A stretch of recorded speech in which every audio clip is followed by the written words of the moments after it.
My name is Xander Cook from the Sports Spot. Josh Bragg can't make it today because he has a skiing practice, and Quinn Mitchell has to do chores for his grandmother. The man behind the camera is our best friend, Adam Hoxie. So I'll start it off with Patriots at Broncos. The Pats are coming off a win against the Chiefs, 27-20, behind Brady's 3 total touchdowns and horrible time management by Andy Reid. Eric Berry, Sean Smith, and Marcus Peters, who are 3 of the best defensive backs in the game, failed to shut down any receivers. Gronk had 7 catches and 83 yards and 2 touchdowns. Julian Edelman had 10 receptions and 100 yards, while Danny Amendola had 2 receptions and 18 yards. Keyshawn Martin and Brandon LaFell had a combination of 63 yards and 5 catches, mainly by Keyshawn Martin. Steven Jackson was used very sparingly with only 6 attempts and 16 yards. Jameis White had only 1 attempt and 5 yards. The Patriots just played a game that involved powerful coverage, so they should be ready for the Broncos' high-powered defense. In Week 10, Peyton Manning would be taken out of the game due to a foot injury, while most of us at the Sports Spot believed it was due to his performance. He came back in Week 17 and lit up the field against the Chargers. It was a big difference from his previous 4 interceptions, 5 completions, and 35 yards.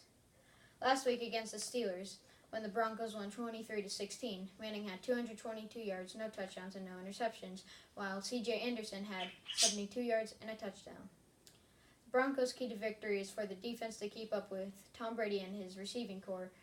The offensive key to victory is to withstand the pressure of the offense and keep up with the scoreboard and to have good ball control. The Patriots' key to victory is to keep pressure on Denver and score every chance they can. The defensive key to victory is to shut down the run game and keep Emmanuel Sanders and Demaryius Thomas in check. The Sports Spot prediction for this game is 28-20 Patriots. The Cardinals have had an up-and-down year. They flattened the Packers and got flattened by the Seahawks. Recently, they won in overtime against Green Bay, 26-20, off a run by Larry Fitzgerald. In that game, Fitzgerald had 8 receptions and 176 yards. John Brown had 5 receptions and 86 yards, and Michael Floyd had 3 receptions and 26 yards. Rashad Johnson intercepted Aaron Rodgers once, and the only time for the Cardinals, corner or safety. Carson Palmer had 349 yards, 3 touchdowns, and 61 completion percentage and 2 interceptions. Andre Ellington rushed for only 3 yards in 3 attempts. Carolina fans have had a great year. The Panthers were 6-9-1 last year, and this year they went 15-1. Tons of bandwagoners have gone to the Panthers. Cam Newton, Luke Kuechly, Greg Olsen, Devin Funchess, and Ted Ginn Jr. led the Panthers through this excellent season. They had multiple come-from-behind wins, including clutch field goals and clutch touchdowns.